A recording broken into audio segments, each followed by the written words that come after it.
বিসমিল্লাহির রহমানির রহিম। বাংলাদেশ জাতীয়তাবাদী দল ফরিদপুর ইউনিয়নের ৬ নম্বর ওয়ার্ড কর্তৃক আয়োজিত আজকের এই উঠান বৈঠকের সম্মানিত সভাপতি, আজকের এই বৈঠকে উপস্থিত ফরিদপুর উপজেলা বিএনপির সংগ্রামী যুগ্ম আহ্বায়ক জনাব রুহুল আমিন মাস্টার, উপস্থিত রয়েছেন সাবেক যুগ্ম আহ্বায়ক শামসুদ্দিন বাচ্চু, উপস্থিত রয়েছেন সাবেক যুগ্ম আহ্বায়ক জনাব জিল্লুর রহমান, আরও উপস্থিত রয়েছেন ফরিদপুর উপজেলা যুব দলের সংগ্রামী আহ্বায়ক জনাব আলী হোসেন, ছাত্র দলের আহ্বায়ক জনাব হুমায়ুন কবির সদীপ সহ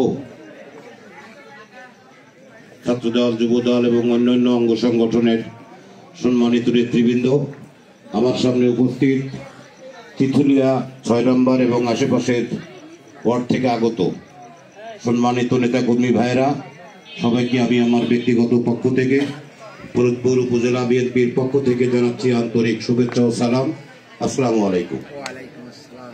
দীর্ঘদিন পরে হলো আজকে আপনাদের মাঝে উপস্থিত হতে পেরে আমি খুবই খুশি। আপনারা কষ্ট করে এখানে যে উপস্থিত হয়েছেন এই জন্য আমি প্রথমেই আপনাদেরকে আন্তরিক মোবারকবাদ ও শুভেচ্ছা জানাচ্ছি। প্রিয় নেতৃবৃন্দ, আপনারা সবাই জানেন যে দীর্ঘ ১৭টি বছর পর এই দেশে একটি অন্তর্বর্তীকালীন সরকারের মাধ্যমে আগামী ফেব্রুয়ারি মাসে একটি অবাধ ও সুষ্ঠু নির্বাচন, জাতীয় সংসদ নির্বাচন অনুষ্ঠিত হবে। গত ১৭টি বছরে তিনবার জাতীয় সংসদ নির্বাচন অনুষ্ঠিত হয়েছে। সেই নির্বাচনে আপনারা কেউই আপনাদের পছন্দের প্রার্থীকে, পছন্দের দলকে ভোট দেওয়ার কিন্তু সুযোগ পাননি। কোনো সময় দিনের ভোট রাত্রে হয়েছে, কোনো সময় নিজেরাই একজন নৌকা প্রতীক নিয়ে করেছে, আর একজনকে ডেমি প্রার্থী হিসেবে দাঁড় করিয়ে ভোট করা হয়েছে।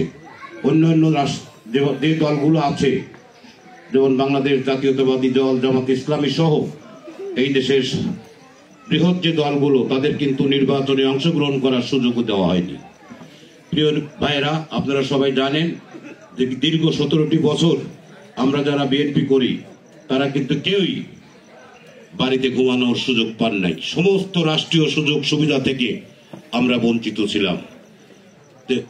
অনেক ত্যাগ তিতিক্ষার পর এই ফ্যাসিস্ট সরকারের বিদায়ের পর একটি অন্তর্বর্তীকালীন সরকার বর্তমানে দেশ পরিচালনা করছেন এবং আমরা আশা করি তাদের মাধ্যমে এই দেশে আবারও গণতন্ত্র ফিরে আসবে। একটি অবাধ এবং সুষ্ঠু নির্বাচনের মাধ্যমে জনগণ যাকে পছন্দ করবে তাকেই কিন্তু ভোট দিয়ে রাষ্ট্রীয় ক্ষমতায় অধিষ্ঠিত করবে।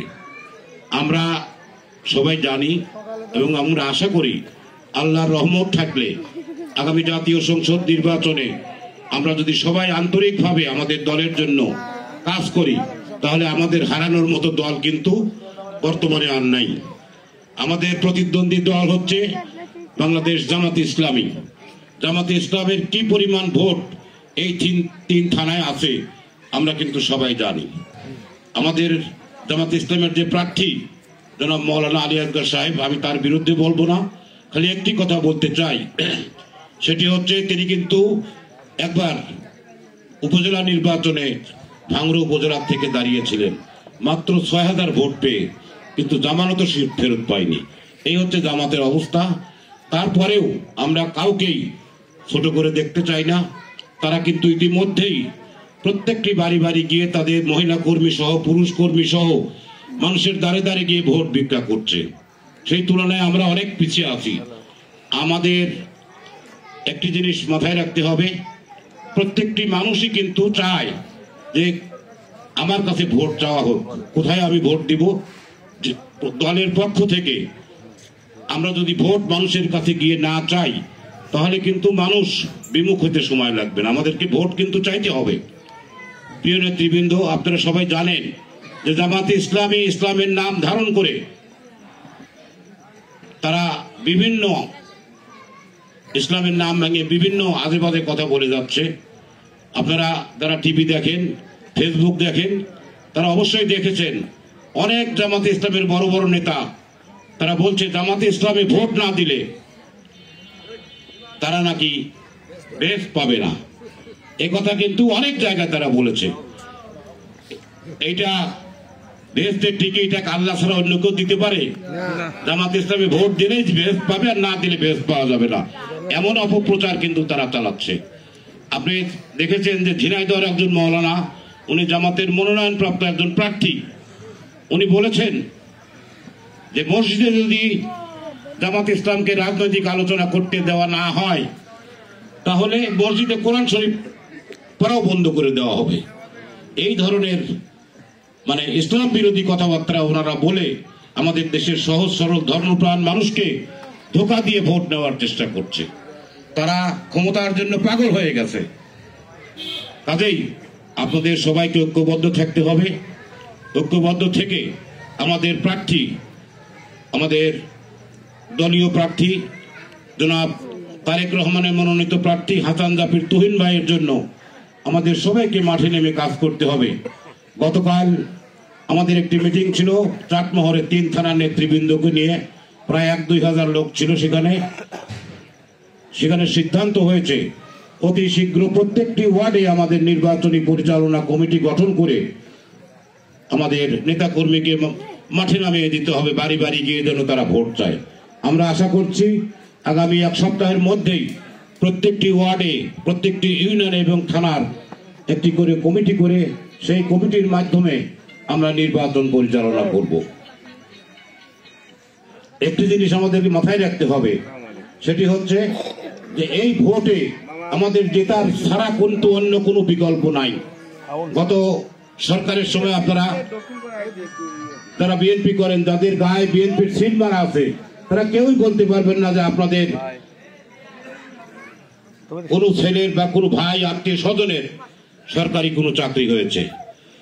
কোনো সুযোগ সুবিধা, রাষ্ট্রীয় সমস্ত সুযোগ সুবিধা থেকে আমরা বঞ্চিত ছিলাম যারা বিএনপি করি। আমার নিজের কথাই আমি বলতে চাই, আমার ছোট ভাই পুরানার কলেজে সহকারী অধ্যাপক ছিলেন, প্রিন্সিপাল নিয়োগের ক্ষেত্রে সে পরীক্ষায় ফার্স্ট হওয়ার পরেও সাবেক এমপি জনাব মকবুল হোসেন তখন কলেজের সভাপতি ছিল, যেহেতু আমার ছোট ভাই, আমি বিএনপির সভাপতি, তাকে কিন্তু নিয়োগ দেননি। আমার আরেকটা ছোট ভাই আছে, সেটা পুলিশের চাকরি করে, পুলিশের এসপি, তাকে 2 বার আমার কারণে প্রমোশন বঞ্চিত করা হয়েছে। এই অবস্থা কিন্তু বিএনপির প্রতিটি নেতাকর্মীর ক্ষেত্রেই প্রযোজ্য। যার যার অবস্থান থেকে প্রত্যেকটি মানুষ আওয়ামী লীগ সরকারের দ্বারা নির্যাতিত হয়েছে। কাজেই আমাদের সামনে বিরাট সুযোগ। আমরা যদি ঐক্যবদ্ধভাবে মানুষের কাছে ভোট চাই, অবশ্যই আমরা ভোট পাবো ইনশাআল্লাহ। আরেকটি কথা বলে আমি আমার বক্তব্য শেষ করতে চাই। অনেকেই আপনারা বলে থাকেন, অনেক সাধারণ মানুষ না বুঝে বলে থাকেন যে আমাদের প্রার্থী বাইরের। এখানে আমরা ভোট দেব কোনো ব্যক্তিকে নয়, আমরা ভোট দেব ধানের শীষকে। আমাদের তারেক রহমানের মনোনীত প্রার্থী, খালেদা জিয়ার মনোনীত প্রার্থী, বিএনপির মনোনীত প্রার্থী ধানের শীষ মার্কায় আমরা ভোট দেব। আপনারা দেখেছেন ইতিপূর্বে ওয়াজউদ্দিন খান পাবনা থেকে এসে এখানে 2 বার এমপি হননি, 2 বার কিন্তু এমপি হয়েছে।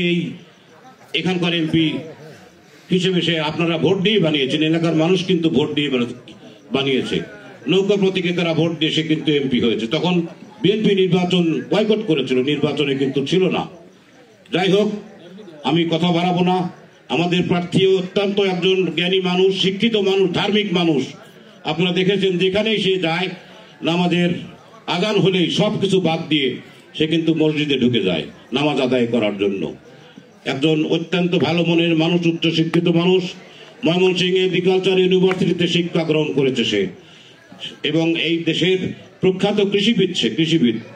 আমরা আশা করি আমরা যদি তাকে ধানের শীষের প্রতীকে ভোট দিয়ে তাকে যদি জেতাতে পারি, ইনশাআল্লাহ এই পাবনা 3-এ আমরা প্রথমবারের মতো মন্ত্রী দেখতে পাবো। আমি আমার বক্তব্য দীর্ঘায়িত করব না। আরেকটি কথা এসেছে, আপনাদের মধ্যে যদি কোনো ভুল বোঝাবুঝি থাকে, একটু ভুল বোঝাবুঝি আছে, আমি অতি সত্বর 2 পক্ষকে নিয়ে বসে সেটা সমাধান ইনশাআল্লাহ করে দেব। আপনাদের কাছে পরিশেষে আবারও অনুরোধ করছি, আপনারা সবাই সম্মিলিতভাবে আমরা কমিটি করার পর থেকে আপনারা বাড়ি বাড়ি গিয়ে, গ্রামে গ্রামে গিয়ে, মহল্লায় মহল্লায় গিয়ে আমাদের প্রার্থীর জন্য ভোট যাবেন এই প্রত্যাশা রেখে, এবং আগামী নির্বাচনে ধানের শীষের প্রার্থীকে ভোট দিয়ে জয়যুক্ত করবেন এবং আগামীতে বাংলাদেশ জাতীয়তাবাদী দল রাষ্ট্রীয় ক্ষমতা অধিষ্ঠিত হবে এই প্রত্যাশা রেখে আপনাদের সবার সুস্বাস্থ্য মঙ্গল কামনা করে আমি আমার কথা শেষ করছি। খোদা হাফেজ, আসসালামু আলাইকুম।